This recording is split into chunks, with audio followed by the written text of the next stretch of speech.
Hi.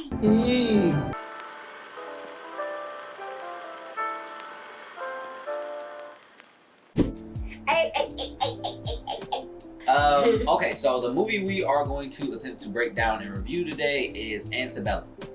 Now, our movie reviews are going to kind of be, I wouldn't call them all over the place, but they're not going to be like a detailed summary of the movie. We're just going to kind of talk about the things that resonated with us the most and kind of break down our favorite or least favorite moments of the movie. Yeah. And we'll just kind of take it from there. Let me know what you guys think. Yeah. With this movie, I felt like the message, I think that it allowed for you to have so much space to make a decision on what you think it was saying, right? I felt like it was saying there is still modern day slavery going on. It's just a different era. Like, it's the same actions of the racist people, but just a different era. They still have these same slave owner, Confederate thinking mindsets, and it never left. They're the same people throughout history, and they want you to remember because they keep coming back for her, for Antebellum. Antebellum? No, Victoria. Victoria. They keep coming back for her, like, to remind her of who you are. You're a Negro.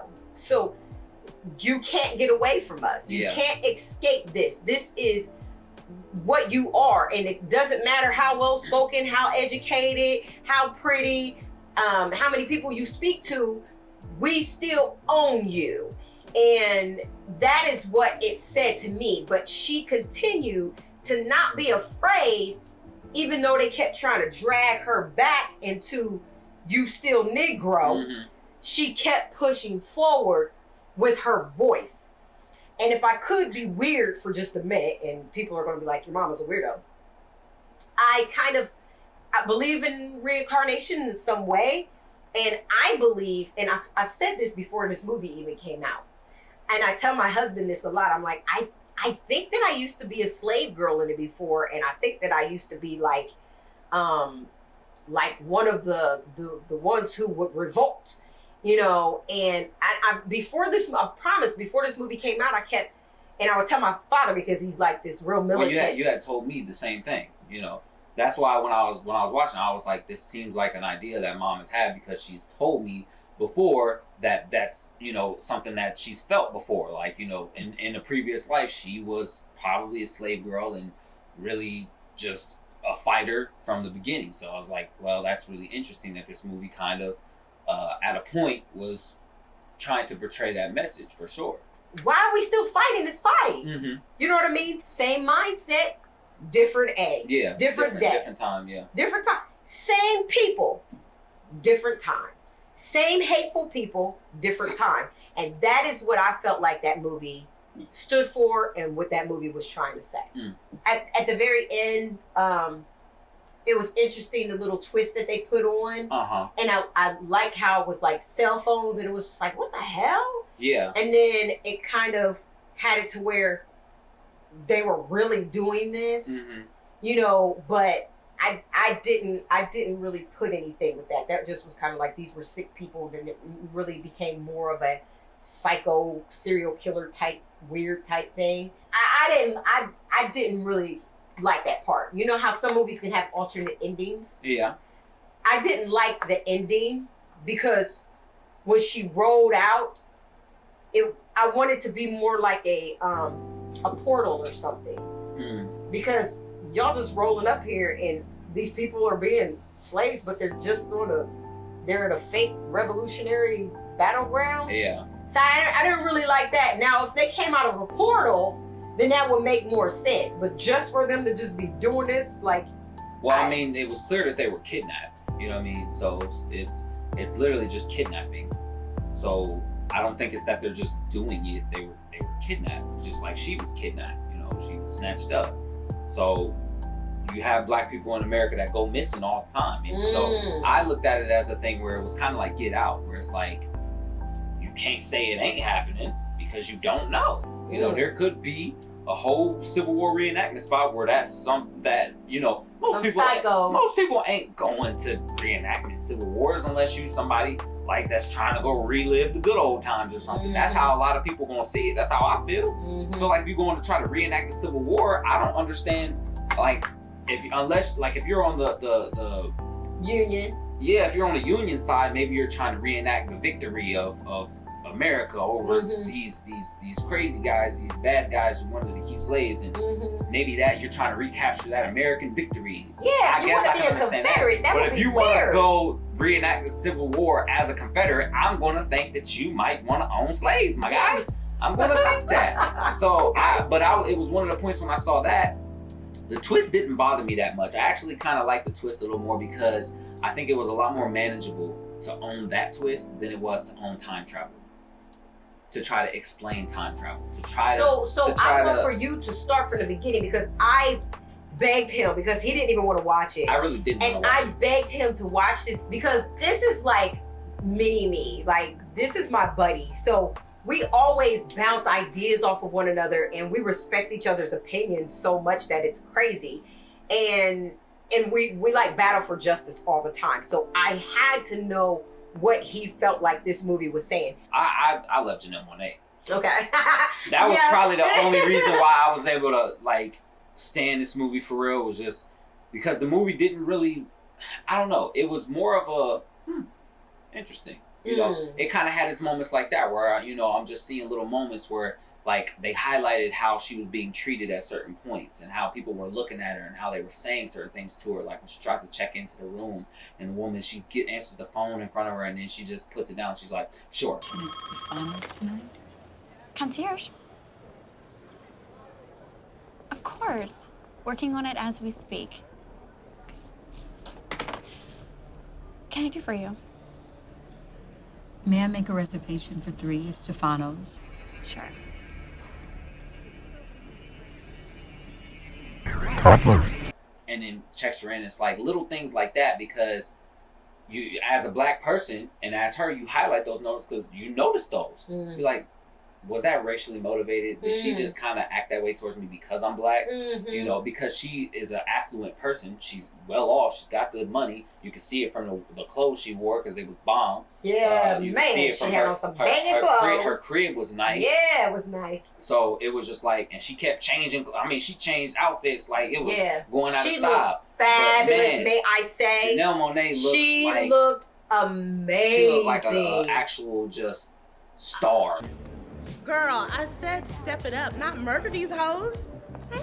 Like, she and her acting. Yeah. Woo, girl. And you know, I've always loved Janelle Monáe. Yes, you I have. always thought she was gorgeous. From the weirdo. Yeah. Yes. She is that movie to me. Yes, you know? Yeah. But that dress scene they had when she came out. I always am so frustrated, and I knew that this movie had like slave type moments in it, and I hate watching movies that have slavery in it. Because I get mad. I actually get mad at white people.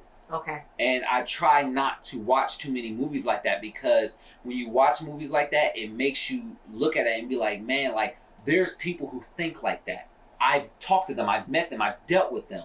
So same mindset. It makes you so mad that so many white people were okay with this, but not only were there people who were indifferent to it, okay with it, but there were people who were literally fighting and dying to keep it. So it makes you so mad that this isn't a fairy tale. This isn't Jack and the Beanstalk. This happened to my ancestors. Not my ancestors, but my predecessors. It doesn't go far back to like the 1600s. No, it goes far back as 2 lifetimes. You know, so it makes me so mad, and I'll actually. And I think that people keep saying, forget about it. This was 200. What they say? This was 200 years ago. Right, like that's not true at all. That's 2 old people living back to back. So with me, it makes me so mad. That's why I didn't want to watch this movie because when a movie comes out, 12 Years a Slave, the Nat Turner story, I know what happened to Nat Turner. So I'm not watching it because I know how it ended. You know, I know what they did to him. I know, but I'm not gonna watch it to satiate me to be like, yeah, he killed a whole bunch of racists.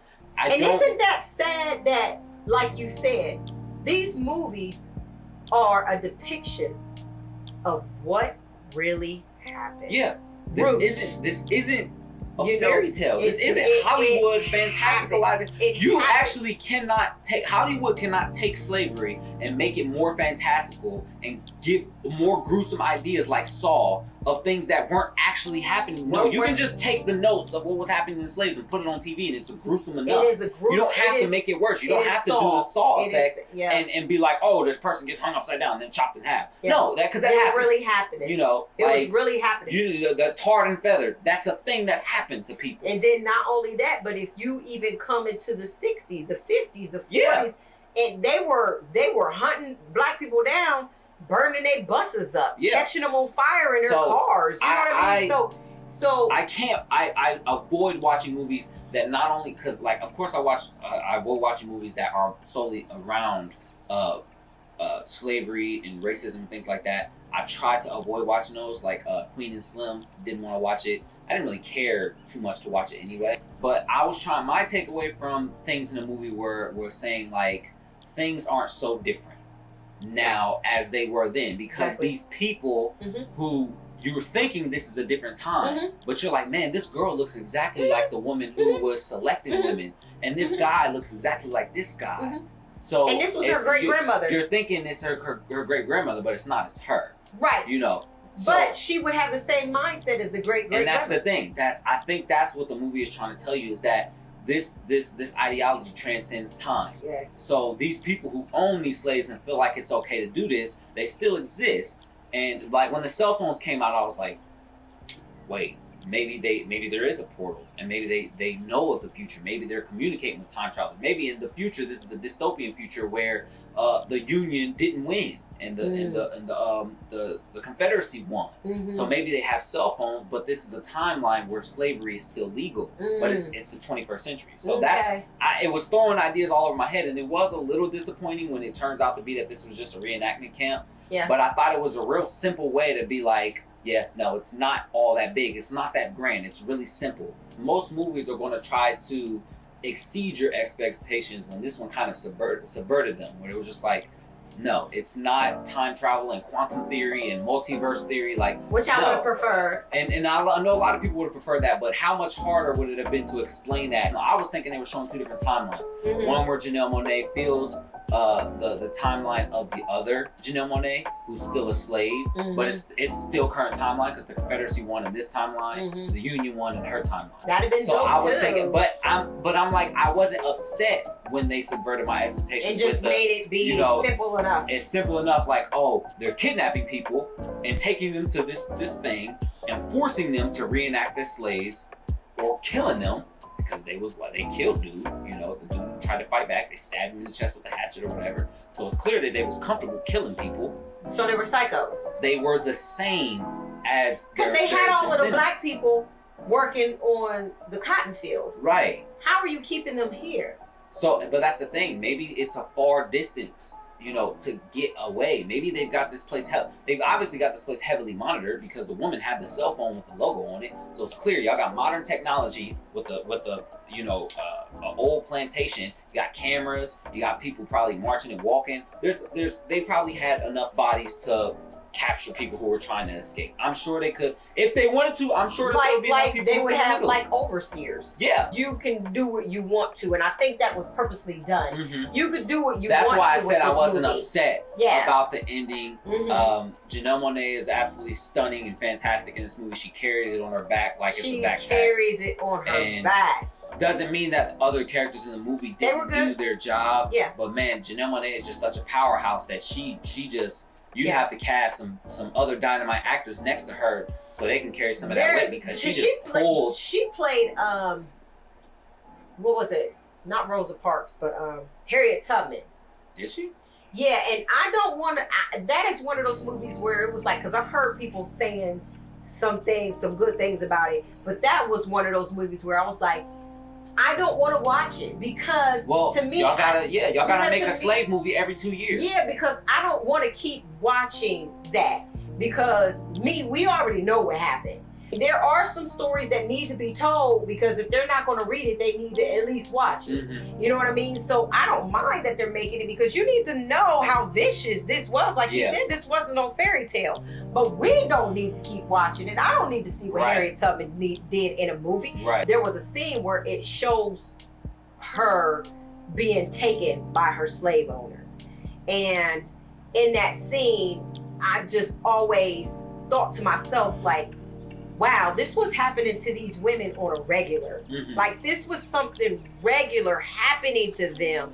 This was happening by multiple people: the slave owner, the overseer's friend, the slave owner's friend. This was happening to these women on a regular. This isn't a fairy tale. This is literally what these people dealt with on a regular. These women were taken by these men. Constantly. How do you live a normal life with the love of your life? How do you have a man? How do you have a husband and even enjoy being with him after you are forced? It's forced upon you constantly. And that's one of the things that stuck with me in that movie. That scene to me was so powerful. They didn't make it really vulgar, but it was, to me, it was one of the most powerful scenes to show that it got its point across, which was the whole point of the scene. So before we go on, before I go too far on the deep side, that are the feelings that it made me feel. Same slave owner mentality. Different times. I feel like that was kind of the biggest thing, and I think like a lot of the little microaggressions that they threw to Janelle Monáe were really important. In the early parts of the movie, where they're showing her modern life as an affluent black figure, especially as a public speaker. That was beautiful. Those little microaggressions that were thrown towards her way, and the way that people would kind of side-eye her and treat her and kind of just genuinely act towards her were really important, because it was like, is she speaking on how it is to be a black woman, or how it is to be black, or how it is to be affluent and black? What are you speaking on all three? You know, and that's subjective. It's a thing where you can take it and you can go. That was something that really resonated to me, was that, as well as the ending where you show that this is actually currently happening, because I'm like, that could be happening with all the kidnappings and missing people that go. The brown women who are coming up missing. Because it happens. There's thousands of black women that go missing every year. Sold in the slave trade. So it's like, we have an issue with sex trafficking. We know about it in America. So I enjoyed the movie. Even though you didn't want to watch it. Even through the whole slave parts, and even though I didn't really want to watch it, I enjoyed it for what it was. Would I watch again? No. I wouldn't watch it again either. But there's no movie that you can have a bunch of slavery stuff in it that I'd be like, I'm going to go watch it again. No. Like Roots. Not watching Roots again. I watched Django more than once just because I didn't finish it the first time. That's the only reason why I said I watched that. So let me know your thoughts on Antebellum. Let me know if we said anything that you disagree with. Let me know why. And especially as a person of non-color, a white person, what did you think about this movie? Did you get any of what we said? And what kind of emotions does a movie like this evoke from you? Do you? Because I think I hear a lot of people who are like, I'm not going to feel ashamed for my ancestors. I'm not going to be ashamed to be white. And it's like, that's not, when you watch a movie like this, I'm sure that's not the direction that they want you to feel, is ashamed to be white, but it is accountability of knowing that those people, white or black or whatever, are evil, and they were bad people no matter what color they were. For hundreds of years. I feel like that should be the takeaway, that any non-person of color should look at it and be like, wow, I can't believe that these people were capable of doing this to these other people, and this happened in American history. I'm mortified that this ever happened. I'm curious to see if those are the kind of feelings that resonate with you guys. So I like when you say, and I think it's very important to say, we never said we want for you to be ashamed to be white. Right. You know what I mean? Just like we're not ashamed to be black, because this was very horrible. You know what I mean? But we're not going to put our heads down like this happened to us. Right. We're just saying, how does it, we've told you how it makes us feel. How does it make you feel? Do you feel like there should be accountability? Do you feel like this should be talking about more? Do you feel like the true history needs to be taught in schools because it's been watered down drastically? It has. Do you believe that some of these Confederate and these racist groups who are proud of this, you know, what do you feel like should happen to them? Do you believe that these monuments should still be in place? Like they had kids going to a school. Actually, I did a video about the monuments. Oh, okay, but I didn't. You know what I mean? You didn't. So do you? Because they had kids going to a school, black kids in an all-black community of a slave owner. You know what I mean? Like, so well, how does this make you feel? How does this movie and movies like it, like the one, any movie that teaches you stuff like this, how does it make you feel? Yeah, and even people of color, you know, we already want to know what this movie specifically made you feel. You know, we want to know everybody's opinion, but I am really curious to know what white people think, American or non-American. I'm really curious to hear your thoughts. But I do want to hear everybody's thoughts from every different perspective, age groups, and all of that. So let me know what you guys think about this movie and about our perspective of the movie. And feel free to put that down in the comments below. Thank you for watching. Appreciate you. Hope you had a good time. All right. And I'll see you in the next video. Peace.